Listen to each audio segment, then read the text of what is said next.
Is Oklahoma a serious college football playoff contender in 2025, or should Brent Venables just start looking for housing outside of Norman, Oklahoma for 2026? Now, I don't have a great pulse on what's going on within the Oklahoma football program, but that's where it has to be at, right?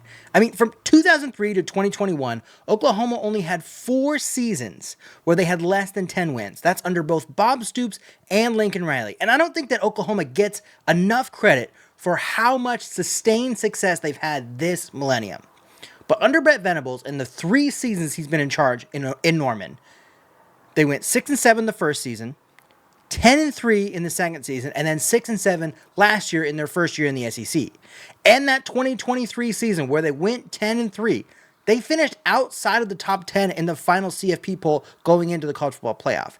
They did finish 12th, so you could make it up that they were close to the playoff if there was a 12-team season. But it wasn't, so they weren't close at all. So then, what does Brent Venables bring to this program that's had such sustained success for such a long time? But before we get too far into it, make sure that you like and subscribe. We're trying to get out as many college football videos as we can before the start of the season, so make sure you're along for the ride. Now, I remember when he got hired going into the 2022 season and that 2021 offseason after Lincoln Riley left for USC, and it was one of the more highly touted signings of that cycle. I think that Dan Lanning and Mario Cristobal also, that whole thing went down in that cycle, so it wasn't the best signing, but it was very highly touted. They got the defensive coordinator from Clemson that was part of those teams that were year in, year out in the college football playoff, fighting for national championships, and won multiple national championships. But since he's gone to Oklahoma, has he shown an ability to be a good head coach at a top tier program that, no matter what you think about Oklahoma, they should be year in and year out involved in the college football playoff? Now, part of this conversation is about Oklahoma going to the SEC, right? Are they built for that competition, or should they be kind of the best team in the Big 12? I think they can still be successful in the SEC, maybe not as successful as they were in the Big 12, but they should still be successful and not 13th in the SEC. And last season, really, they did not show much fight at all aside from the Alabama game. And I think that Alabama that game itself kind of more was indicative of who Alabama was last season and maybe who Alabama is going to be under Kellen DeBoer than who Oklahoma is nowadays, because it's late in the season. It's a road game for Alabama. They didn't have all these unbeatable pieces that they've had through the Saban era, and they just didn't show up to play. But other than that, I mean, Oklahoma has sucked. They lost by 10 to Tennessee early in the season. They lost by 30 to Texas. They lost by almost 30 to South Carolina. They basically didn't have a chance against Ole Miss. They lost at Missouri. I mean, and they lose at LSU by 20 points. That's just, in many of those games, they were not in it. And I mean, they struggled with Houston early on in the season. They struggled to beat Auburn. There was only really one game where they were able to, or 2 games where they were really able to get something over on somebody, and that was Maine and Temple, and obviously the Alabama game. So what does that say about not just Oklahoma in the SEC, but Oklahoma under Brent Venables in the SEC? Now, of course, you can take Brent Venables' side and try to explain away 2022 as his first season as a head coach, having to take over for Lincoln Riley, and a pretty crazy turnover when Lincoln Riley left, and kind of that first time that we saw the transfer portal really blow up with NIL incoming and the conference realignment incoming, which happened, just a couple months after Brent Venables came in, or a couple months after Lincoln Riley left, depending on how you want to look at it. So maybe you can write off that season where they struggled with conference play and had some close losses at the end of the season that made their record look a lot worse. They have 3 of their last 4 games they lose by 3 points. That can make your record look a lot worse. They pull off 1 or 2 of those games, you're looking at an 7, 8, 9 win season if those go differently. But he did lose by 50 points in Texas in his first game against Texas. Then they come back in 2023, and they have their second season with Dylan Gabriel. They really get things cooking, and they beat Texas that year when Texas ends up going to the college football playoff. But they, again, had a couple close losses that really wrecked their season and made it so they didn't have a shot at the college football playoff that season. But that seems, if you have a 10-win, if you have the 6-win season and then you have the 10-win season, you can explain away that first 6-win season, right? But then you come to 2024, and I know they lose Dylan Gabriel, but that's modern college football. You first off, if you're Oklahoma, you shouldn't be losing your quarterback going into his final season in college football. A quarterback that is one of the most decorated as far as passing yards, passing touchdowns, all these things. You shouldn't lose that quarterback going into start with the SEC, going into his final season in college football. Like that, you put the money into keeping him. You do whatever it takes to keep him. That's modern college football. They can leave whenever they want to, but you got to figure out a way to keep that quarterback. I mean, that's just basic roster management at this point. So you can explain it away as it's their first season with new competition. It's a transition year with Gabriel leaving and they have to find a new quarterback. But it shouldn't have been. It shouldn't have been. These were mistakes that were made by this staff that allowed that to come in. And then that resulted in them only having 2 games where they had over 200 yards passing. Only 2 games where they had over 200 yard passing. And one of those games was against Maine, and the other one was against South Carolina when they lost by almost 30 points. So, if you want to try to explain away as, oh, it's the first season in the SEC, there's this transition, and you want to explain away the first season, oh, there was, a change in coaching staff, and it's a, a short recruiting cycle, and they got a new quarterback, and this and that. Okay. But then, what if he does it again this season? What if he goes, let's say he improves. It's not 6 wins, it's 7 or 8 wins. What does that look like for Oklahoma? Are they okay? Are they going to do the USC thing where they kind of get caught up in this cycle of, we have a little bit of trouble with our program, and then they never hold themselves to the standard that they had before? They are now happy with an 8-9 win season where they're finishing in the top half of their conference. Because if they do that, they could very easily turn into Ole Miss. They do that, they could very easily turn into Arkansas. And I don't think that Oklahoma, one of the most storied programs in the history of college football, is comparing themselves to that. They go to the SEC to compare themselves to Alabama, LSU, Georgia, Florida, Texas, obviously who they came with, not the second tier. So I think that this year is nut up or shut up for Brent Venables. And based on a lot of the reports and a lot of the changes they've made this season, maybe it'll be just that. To start, they're number 10 in returning production in the entire country, according to ESPN, and that's number 3 in the SEC, behind only Vanderbilt and Texas A&M. That goes along with one of the most highly rated transfer portal classes, headlined by a quarterback, John Mateen, who's coming over from Washington State, along with his coordinator to join the Sooners in 2025. And that's badly needed because, like I mentioned earlier, they only threw over 200 yards twice in 2024, and one of those games was against Maine. To go along with that, they only scored 30 points 3 times, and that was against Temple, Tulane, and Maine. So none of it happened against an SEC opponent in 2024. Now, when you think about a Big 12 team coming over to the SEC, you don't think that they're going to be able to stick up with them on the lines. You don't think that they're going to be able to stop them because they didn't stop anybody in the Big 12. But they should, if they have a chance, be able to outscore teams to win games. And they just did not do that in 2024. And not only did they not outscore teams, they didn't stop them from scoring. And you would think Brent Venables, the great defensive coordinator after all this time, would be able to, if he wasn't able to coach Oklahoma as Lincoln Riley and Bob Stoops did, where they were outscoring people, he would at least be able to help them stop people. But like I said, they didn't score 30 points in an SEC game, and they didn't hold their opponents under 20 points in the SEC game besides the Alabama game. We've already kind of talked about how that is really the outlier in the entire SEC schedule for them last season. So to change that, Brent Venables is taking over as defensive coordinator as well as being head coach next season. And I don't think that that's ever really a good sign. I mean, that's kind of what Belichick did at the end of his New England run. I know that McDermott did that last season with Buffalo, but they didn't win a championship. I don't think that it's a good sign that you couldn't find someone that you felt like you could delegate the defense to that would be able to rise its level at least a little bit from giving up 30 plus points a game in the SEC last season. So,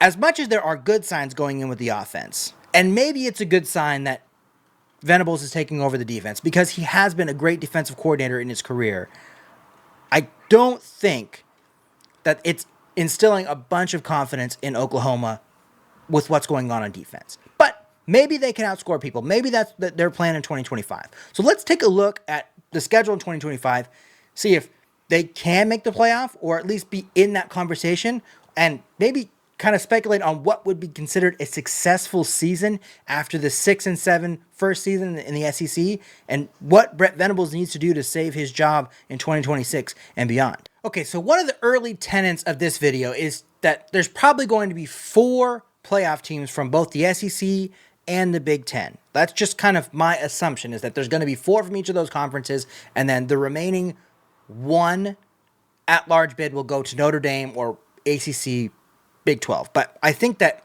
for the most part, 6 of the at-large bids are accounted for by the 2 big conferences. So, can Oklahoma get into the top 4 of the SEC is my working assumption, as if they can get the playoff or if they can't. Now, they get Illinois State to open the season. Who cares? The Michigan game is interesting because they do get them at home. They kind of both had down seasons last year. They're both blue bloods with down seasons last year. So this is going to be a really interesting game. Maybe not the biggest game in the country. Maybe it will be the biggest game in the country that week. But this will be a very interesting game, especially if both teams go in ranked, depending on what the preseason poll looks like. But I don't think that is actually as important to the playoff hunt if they can play well in the SEC. If they stumble in the SEC and maybe end up with 3 conference losses, that could be a very important win. But it really depends on what Michigan does. Obviously, Texas got that big win last season. Michigan didn't hold up their end of the bargain, but Texas won in the SEC. So it really depends on what Michigan does and really how Oklahoma plays in the SEC. They beat Auburn last season. They should be able to repeat, and they could be looking at going into this Texas game with a 5-0 record. And that becomes very important because, like I said, Venables beat Texas once, and it was in Texas' first season in the CFP. Other than that, he's lost by 30 points twice out of 3 games. He absolutely has to beat Texas this season. That, I think, is if he doesn't beat Texas, he might be, and especially if Texas is their second loss of the season or third loss, depending on what it is, he probably won't coach against South Carolina. But if he goes in 5-0 and beats Texas, then they can really be looking at college football playoff, because Texas will be good again this season. At South Carolina is a very tough game. Versus Ole Miss, they should be able, that'll be a very important game for them to win in this whole thing. And they basically have to win all their home games in the SEC if they really want to have a chance, because I don't think it's realistic to think that they're going to beat South Carolina at South Carolina, Tennessee at Tennessee, and Alabama at Alabama, especially after what happened last season with Alabama. So they need to win. They get 1, 2, 3, 4, 5 conference home games. They need to go 5-0 in their home games in conference if they want to have a chance at the college football playoff. And they need to win at least one of these, maybe 2 of them, depending on what happens in this Michigan game. I could see them getting into the playoff as a 2 or 3 loss team. But that all presupposes that they beat Texas. If they don't beat Texas, I don't think that they have enough here to be a 3-loss team in the playoff. If they don't beat both Texas and Michigan, definitely not. If they just lose to Texas and they lose to Alabama and Tennessee, or they lose to South Carolina and Alabama, probably more likely, maybe, but that is kind of losing all their big games, and that really means that they have to hope Michigan goes undefeated the rest of the season. And hope that LSU is a good team as well, which they probably will be. But I think that a 3-loss team can definitely make it into the playoff if one of those if they beat Texas. Now, if they beat Texas and they lose 4 games, they won't make the playoff, but I think that saves Brent Venables' job. But should it? Because if you're Oklahoma, do you want to tie your star to Brent Venables, or do you want to tie your star to what Oklahoma has and should be. I think of this comment that I think Cristobal made last season after Miami, I think, won their maybe 6th game. He came in and he pounded the desk and he said, that's a big win. That shows for all the recruits out there, all the players in the transfer portal, all the coaches out there, the trajectory of this program, speaking about Miami, compared to the other programs in the state, namely Florida and Florida State, you see where we're going and you see where they're headed. And as much as I have a bad taste in my mouth with Cristobal because of what he did to Oregon, he is a good coach, and that is a very poignant statement, especially in today's age of college football. Because yes, it's a year-to-year proposition, as Mike Florio says, but especially with these blue blood teams that have been falling off a little bit lately. With Michigan after last season, obviously they brought back up. They fell down a little bit.